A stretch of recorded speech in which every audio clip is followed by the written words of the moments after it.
Le but de cette vidéo est de vous présenter un survol des principaux déterminants de la santé des hommes, le concept de masculinité hégémonique et son lien avec les comportements à risque pour la santé, puis le concept des masculinités et son apport pour l'amélioration de la santé chez les hommes. Avant d'aller plus loin, deux questions se posent.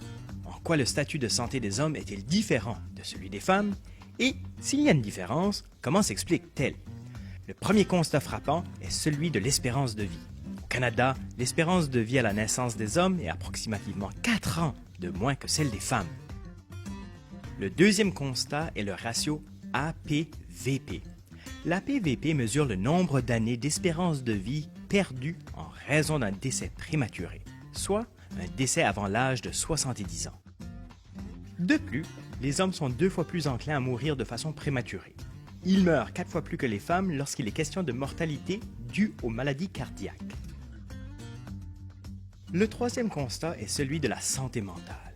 On s'aperçoit que la prévalence de diagnostics de la dépression et de l'anxiété a tendance à être plus basse chez les hommes comparativement aux femmes. Mais le taux de suicide est beaucoup plus élevé chez les hommes.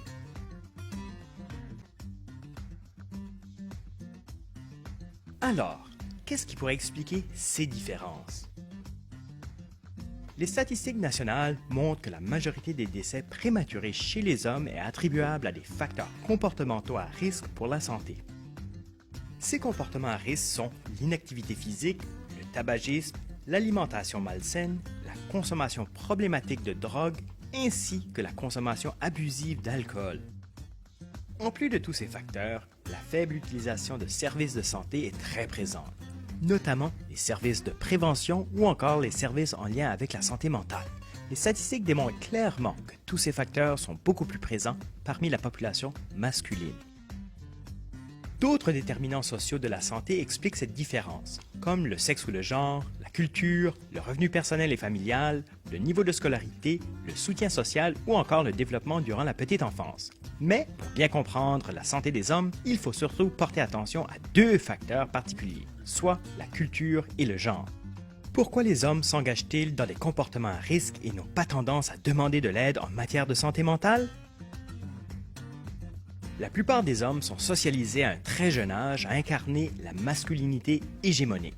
Et donc, un homme, ça doit être fort et ça ne doit pas montrer ses émotions. La masculinité, c'est-à-dire adhérer à des comportements masculins stéréotypés, est susceptible de réduire les demandes d'aide et jouer un rôle critique au niveau de la santé des hommes. Pour plusieurs hommes, adopter un mode de vie sain ainsi que consulter des professionnels de la santé, surtout pour des symptômes de santé mentale, sont des comportements perçus comme se rapprochant du comportement féminin. Rapprochement qui n'est aucunement voulu par plusieurs hommes. Donc, adhérer à des comportements masculins stéréotypés peut mener à une réticence envers la recherche d'aide, par peur de la stigmatisation et les préjugés et ou la discrimination et la marginalisation. Il est important de bien comprendre ces dimensions puisque le construit social de la masculinité façonne la perception des hommes en ce qui a trait à la santé, la maladie et les pratiques ou comportements qui peuvent protéger, maintenir ou améliorer leur santé. La masculinité hégémonique et les croyances traditionnelles en lien avec la virilité sont les prédicteurs les plus importants des comportements à risque pour la santé parmi les hommes et ce, au cours de toute leur vie. Par contre, la masculinité hégémonique est vue par notre société comme étant la représentation typique de tous les hommes. Mais, bien sûr, ce ne sont pas tous hommes qui adhèrent à des comportements de santé à risque ou qui éprouvent de la difficulté à chercher de l'aide. Ce ne sont pas, non plus, tous les hommes qui agissent comme l'homme fort et silencieux, si souvent représenté par nos industries culturelles. C'est pour cette raison que nous nous distançons du concept de la masculinité et nous allons plutôt vers un concept beaucoup plus inclusif, les masculinités. En utilisant les masculinités au pluriel, cela permet de combattre le stigma à l'égard des comportements à risque stéréotypés des hommes.